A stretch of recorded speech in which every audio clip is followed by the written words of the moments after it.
Hello and welcome into another episode of the Black and Gold Report. I'm John Gross. It is arguably the busiest time of the year here at UNC Pembroke for athletics. It's crossover season, fall sports season wrapping up, winter sports season, they're just getting started. So it's a very busy time. Obviously that means we have a lot to talk about on today's show. Highlights, interviews, feature stories, all that and so much more coming up next on the Black and Gold Report.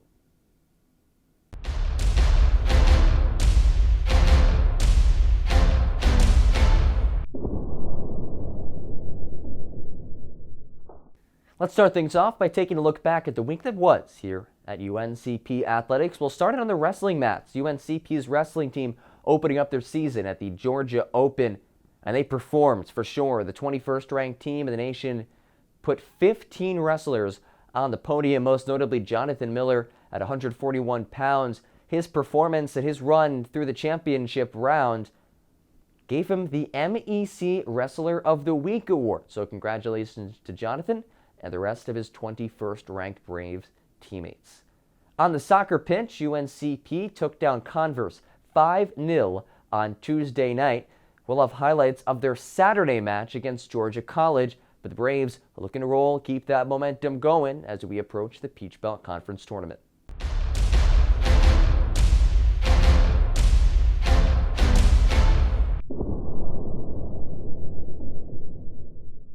UNCP's football team is in the midst of a 4-game road trip, and this past Saturday, they took their talents down to South Carolina, taking on Newberry in what ended up being one of the best finishes of the season. Dave Nguyen has the highlights. Let's see if UNCP was able to come away with the win. The Braves traveled to Newberry, South Carolina on Saturday to take on the Wolves in a battle of 3 and 5 teams. It was another competitive match, starting with some early trouble for the Braves. Early in the first quarter, Devin Jones fumbled a punt return as it was knocked out of his arms by Gerard Haygood and recovered by Harvin Duane of the Wolves. On the next play, Dre Harris finds a streaking Deshaun Hitchings for a 32-yard touchdown pass to put the Wolves up 7-0. Later on in the first, Newberry running back Chance Walker takes this carry 60 yards to the house for his 7th rushing touchdown of the year, extending the Wolves' lead to 14-0.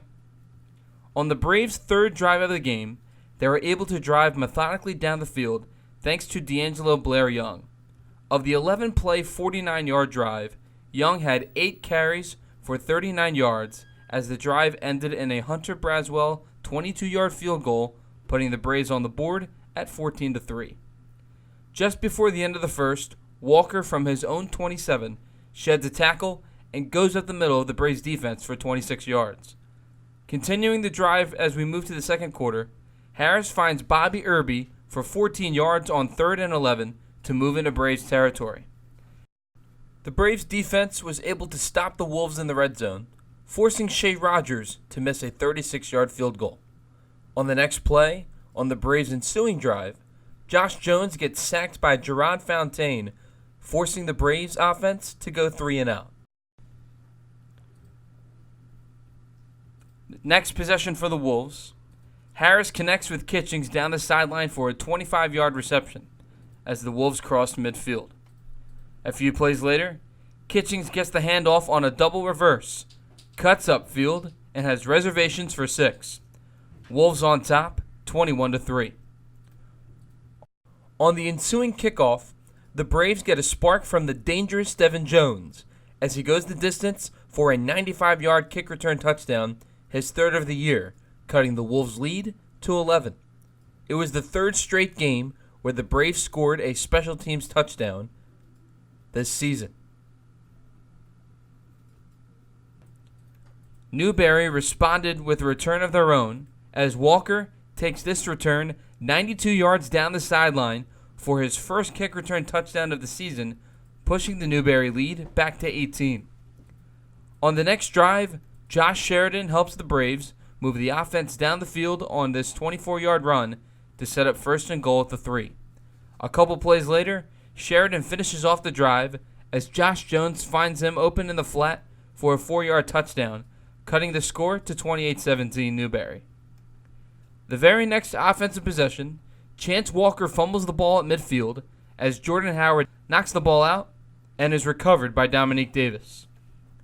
With a little over a minute left in the half, the Braves run a hurry-up offense as Jones finds Tyshawn Carter for 19 yards and Fahim Diab for 20 to set up first and goal inside the 10. A few plays later, Jones, on third and goal from the 1, sneaks into the end zone for the touchdown. The Braves would convert on a 2-point conversion as Jones finds Diab wide open in the end zone. The Braves score 15 unanswered points, trailing 28-25 at halftime. After both teams were not productive on their opening drives to start the second half, pinned down near their own end zone, Walker gives them breathing room on this 29-yard run off left tackle. The run continued a 12-play, 85-yard drive that resulted in a Shea Rogers 29-yard field goal, giving the Wolves a 31-25 lead in the third. Just before the end of the third quarter, the Braves tried to respond, but Keto Jordan sacks Josh Jones, forcing the Braves to punt to begin the fourth quarter. Early in the fourth, Wolves quarterback Dre Harris scampers for 34 yards before he is brought down by Devin Jones near midfield. Harris would injure himself on the play, causing him to sit out the remainder of the game. Josh Jones was under a lot of pressure last Saturday as he gets sacked by Josh Edwards. Jones was sacked 5 times on Saturday, this one forcing 3rd and 18 from their own 4. On the very next play, Josh Jones airs this pass out to Sean Brown for 37 yards, giving the Braves life and continuing the drive for his only reception of the game. A few plays later, on 3rd and 19, Jones connects with Marcus McDonald for 20 yards to move the chains inside Newberry territory. After a holding penalty pushed the Braves back 10 yards, Jones slips this screen pass to McKinley Nelson for a 25-yard score, tying the game at 31. But on the extra point opportunity, Hunter Braswell pushes the ball to the right, missing the goal entirely. The missed PAT would force overtime. In the extra session, the Braves had the ball first. The drive looked promising after Sheridan's 9-yard run to begin overtime, but the Wolves would force the Braves to kick a field goal. Braswell puts it through this time from 25 yards out, giving the Braves a 34-31 lead. On the Wolves' first possession of overtime, Greg Ruff, a converted receiver who replaced Harris in the fourth, who has not played quarterback since he was in high school 3 years ago, walks it off for the Wolves with a game-winning touchdown pass to Bryson Woodruff, giving Newberry a 36-34 win in overtime. The Braves fall to 3-6, taking on Lenore Ryan for their final road game of the season. Tuesday night, UNCP's women's volleyball team took on Francis Marion in a crucial Peach Belt Conference matchup with major postseason implications. The Braves fighting to make their way into the Peach Belt Conference tournament, and a win against Francis Marion would go a very long way. Let's take a look at the sights and sounds from UNCP's match against the Patriots. You into Lumbee Guarantee Bank Court on the campus of UNC Pembroke for a crucial midweek Peach Belt Conference matchup between the 13-17 UNCP Braves, sitting at 1-7 in conference play, and the 15-12 Francis Marion Patriots, sporting a 2-6 record entering this evening, Thursday night. Cross court for Hicks, the overpass. And the joust stays in the Patriots' side, an early UNCP advantage. Hines, another kill. That's her second of this match. She had 12 kills in her entire career coming into tonight. Already has 2 in this first set. 3, the second, 25-19, an overpass, and Skrid finishes it off. UNCP, their first lead since the first set. Oates Powerful swing, but Vaughn is there for the opponents. And the block finds the back corner. Tankersley and Caesar had that one much better timed up. On the Gill timeout. Another block for the Braves.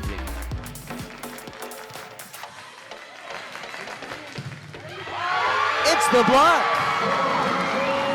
Appropriate as the swing by Hansen is erased, and UNCP lives to see another day.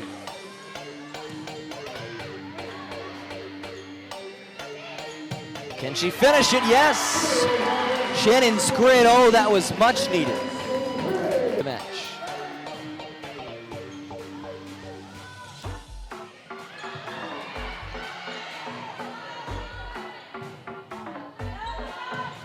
Leaning into one. Oh, what a dig by Hines. And it's a free ball to keep the point going. Hansen stuffed. Caesar, Hicks. This team showing no quit tonight. Capturing a 4-set win. Tankersley. How about that one? Does it? UNCP falls in 4 sets to Francis Marion. A valiant effort for the Braves, who showed some flashes of really good volleyball tonight. I mean, we battled and we scrapped. We had some long rallies. I think they were just able to keep the ball in play just a little bit longer than we were able to, but the effort was definitely there and the energy was definitely there. Now, while UNCP's volleyball team fell in an important Peach Belt Conference match, UNCP's soccer team also had an opportunity to win a big one in Peach Belt Conference play last Saturday, taking on Georgia College at home. The Braves really needed a win after taking a tough midweek loss last week to Francis Marion, and they certainly battled and performed in some adverse situations last weekend. Ladies and gentlemen, one more big round of applause for UNC Pembroke Soccer, class of 2019. A historic senior class is being honored today on the campus of UNC Pembroke. It's Senior Day for UNCP's women's soccer team as the Braves play host to the Georgia College Bobcats, rounding out their home regular season schedule. The Braves' 5 seniors to take this free kick from the edge of the box. Low ball, Searing almost got a foot on it as Pitt throw in from Ryan. Searing flicks back, Valbuena nearly got a head on it, but Richardson is there to save the day for the Bobcats. A constant barrage of pressure for the Braves up front. Another opportunity as Pittman cuts it away. Alexis Pittman tiptoes around Richardson and puts UNCP on the board. Her 7th goal of the season, leading UNCP, and with 22:34 to go in the first half. Alexis Pittman strikes first. Plays it for Morris. Morris. Lefty shot from distance. Easy save for Gina Ryan. It's out of it. Play it back to Morris. Morris the left foot. Good shot! Off the crossbar. Ryan got a piece of it. Able to redirect it just enough. Mason. Great move. Searing on the left foot. This is it. 10 seconds to go. Low cross into the box, a clear, we're waiting for the Braves. A shot is above the crossbar, and that will do it. A last gasp effort by Morris. Unsuccessful, and UNC Pembroke hangs on a 1-0 victory. Alexis Pittman the goal in the 23rd minute, and the Braves hang on from there. Well, obviously it was an incredible match in the sense that we had a player red carded, and whether I think it's justified or not is irrelevant. I don't think it's fair to discuss the referee's decisions in an interview. But fact is, we played a man down almost the entire second half and protected a 1-0 lead. The old saying, sports don't build character, sports reveal character. And after an incredibly tough loss against Francis Marion, I felt like this was a game that would reveal our character. Now, I did not know it was going to be that level of, a test. I knew Georgia College was a good team, and I knew they would be a tough side to play. 11 on 11, playing them 10 on 11 was obviously a bigger test than I had hoped for. But I can't understate how can't overstate how proud I am of the team. They did an absolutely unbelievable job out there. The last 30 minutes weren't pretty, but I think tactically the players were very sound, and just a level of commitment that they made to what they know we expect of them. Again, I'm incredibly proud of all of them. What does it mean to get a victory like this on senior day? It means a lot to me. It's possibly one of the last times I play on this field, and throughout the 4 years, I'd love to finish it on a win when we play the last game on this field. This field has been amazing to, I think, all 5 of our seniors, and it's just amazing to come out with a win, because it would have been a lot different if it wasn't. My name is Aaliyah Farmer. I am on the women's basketball team. I am a senior, and I am a criminal justice major. My name is Spencer Levi. I'm on the men's basketball team. I'm a junior, and I'm majoring in criminal justice. Since stepping on campus, Spencer Levi and Aaliyah Farmer have established themselves as key pieces on the UNCP men's and women's basketball teams. Despite the impact they've made on their teams, neither student-athlete began their respective career at UNC Pembroke. Both Levi and Farmer transferred into Brave Nation. Regardless, they both feel strong sentiments towards UNCP. Academic-wise, my advisors and everything are good, and I have a great coach, Coach Haskins. Outside of basketball, he's always willing to help. No matter the situation, no matter what just happened in practice or the game yesterday, he's always down to help you and get you where you need to be. At UNCP, it's just been a lot of fun. It's given me a perfect blend between basketball and academics, and that's really what you want when you go to college, and I think it's provided a great opportunity for me. In her 2 previous seasons at UNCP, Farmer posted over 7 points per game while securing roughly 5 rebounds as well. Last season, the Salisbury, North Carolina native scored a career-high 20 points versus Georgia Southwestern. Yet, her unselfish manner deflects her favorite athletics moment as a Brave onto one of her teammates. My most proud athletic moment at UNCP is probably when my point guard hit the game-winning shot. In his first season with the Braves, Levi scored nearly 9 points per game with 5.5 rebounds, while shooting a very impressive 65% from the field. For the St. Louis native, his favorite athletic moment is every moment. All of them. Every single time I'm on the court with everybody, and just being here playing at UNCP, it's a blast. In addition to their on-court success, both student athletes have found a productive balance with academics. Probably getting above a 3.0 GPA. To me, that's a lot. I haven't done that since high school, and it's nice to be able to do that here in college, and the teachers just really empower you. Most proud academic moment at UNCP is being acknowledged by the Peach Belt Conference. And once they have their degrees in tow, Farmer and Levi hope to apply their criminal justice education to helping those in their communities. After college, what I want to do is become a lawyer, a family attorney to be exact. But being from St. Louis, it's kind of a crime-impoverished city and all that, and it's just something I think that I would like to kind of step into and see what I can do to make it right. With the new season just around the corner, the 2 Hoopers are truly grateful for the assistance that they've received from generous donors and supporters. Being able to be on a scholarship and play at a college level is like really a great experience. Being able to get your education paid for, that's probably one of the best feelings ever, because a lot of people don't get this opportunity. I want to thank the donors for everything they do for us. Without them, we wouldn't have everything that we have that allow us to be, such basketball players on the court and then great students off the court. You guys really help us out, and we really appreciate that.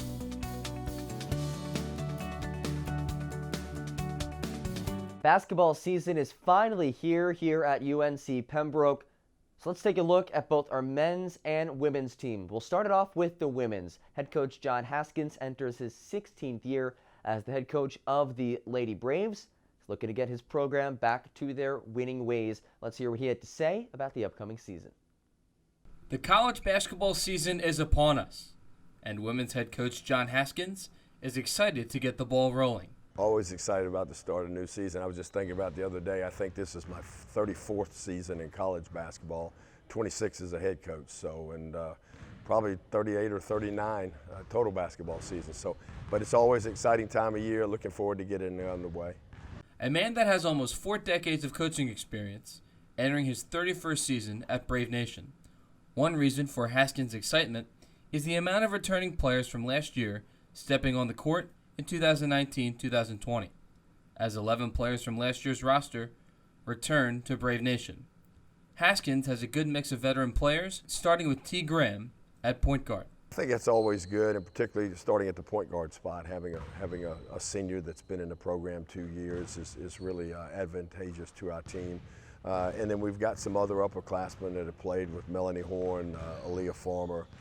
So we've got some veteran play, Jillian Ebron, hopefully get Deja McCain back in the mix. So we've got some veterans, and then we've got some new players that I think will make an impact for us.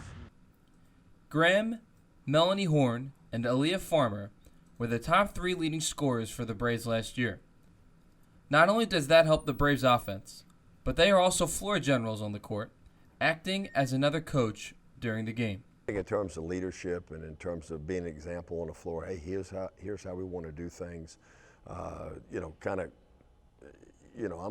lot of times I'm 70 feet from the action, so they're on the floor right there, and they can help guide our new players through in certain situations and that type of thing. So, that's a nice positive to have. The Braves' offense changed when Deja McCain was sidelined for a majority of last season, causing them to shoot a lot of outside shots. The Braves shot 515 three-pointers last year, something that was necessary for Haskins in order to execute his game plan. He hopes that this season they can improve upon their field goal percentage with a better shot selection. That was kind of out of necessity last year as we lost Deja McCain in the third game of the year, who was probably our best inside presence. So that was a necessity that we probably shot more perimeter shots. I think improving our field goal percentage overall is a big emphasis. We've got to get better at that. We did not shoot a very good percentage overall. We did not shoot a very good percentage from the 3. I think we led the league in free throw percentage, but that didn't equate to what we did from the field. So getting better shot, getting more quality shots, knocking down shots. College basketball has changed over the course of time, from having a dominating inside presence with tall and long forwards to more guard-oriented teams that shoot a lot from the perimeter. Haskins, an old-school guy, prefers an inside-out style, feeding the ball in the paint and kicking it out, rather than going outside in. I think the game is outside in. We still like to play it inside out. We want to go and play through our post as much as we can, but we've got to get something done around the basket also. So I think just improving overall field goal percentage is going to be important for us. Well, I think the game has changed, but if you look at teams that have had some success, you look at North Carolina, they still play an inside-out game, even out of their blocker mover. Virginia, who won the national championship on the men's side, plays some inside-out game. I think some of the good women's teams in terms of Baylor and UConn play inside-out. I still think it's an important aspect of the game, if nothing else, to draw the defense in there and to draw double teams where you can pitch it back out and get better shots. But whether it's going to the post or attacking off the dribble, which is something we got to get better at, I think you've got to attack the basket. Rebounding is an important aspect in basketball, and for Haskins' up-tempo offense, he stresses that defensive rebounding is slightly more important than offensive rebounding in order for his system to work. Defensive rebounding to us. I mean, offensive rebounding is important. Greg Popovich had a great line with the Spurs. We're often the worst offensive rebounding team in the NBA, which means they get people back and they're probably one of the better transition teams. I think there's a balance there.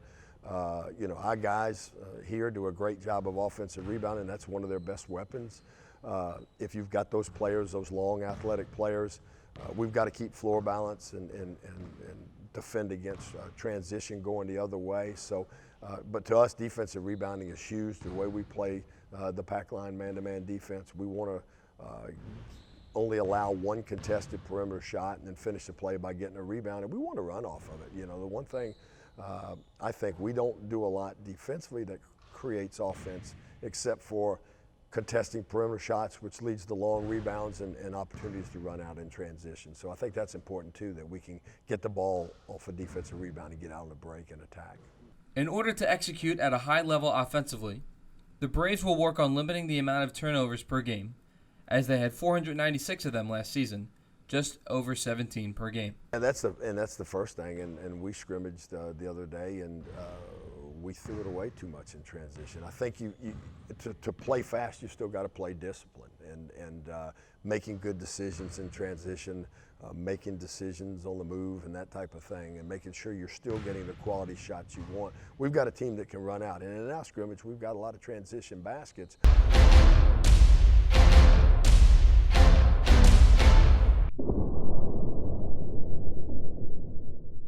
As I mentioned earlier, it's really the busiest time of the year here at UNCP Athletics. The crossover between fall sports and winter sports season is upon us, and that is certainly in full display with this week's upcoming schedule. But we'll start things off today. This afternoon, UNCP football heads to Lenoir-Rhyne, taking on a top 10 opponent. You can listen to that game live on the UNCP Sports Network. Also this afternoon at 2 and 4 p.m., the Braves volleyball team hosts Augusta and St. Andrews. You can watch both those matches live on the UNCP Sports Network. That is youtube.com/UNCP Braves. Let's take a look at the upcoming schedule for this week. Again, it's a very, very busy one. Wrestling in action at NC State for the Wolfpack duels. That is next Saturday and Sunday. Swimming heads to Barton for a tri-meet against Barton and Hampden-Sydney. Soccer Peach Belt Conference tournament action. A very real chance for the Braves to host on Tuesday, November 12th. If they win that first round, they advance to the semifinals, which would be November 15th. That's Friday. And then Sunday, November 17th is the conference title match. Volleyball takes on Flagler on Saturday at noon. Men's and women's basketball, they're in action this weekend, but we'll give you a little preview of next week. The men's side heads to Winston-Salem on Tuesday to take on the Winston-Salem State Rams. And the next Saturday, a couple big matchups at Queens College in Charlotte against Tusculum Saturday night, and then Sunday afternoon against Queens. Women's basketball, their home opener is Wednesday against Fayetteville State, and then they head to Lenoir-Rhyne on Saturday the 16th. Rounding things out for next week, football wraps up their regular season slate. It's senior day against UVA Wise. Again, Saturday, 11/16 for the Braves' final football game of the season.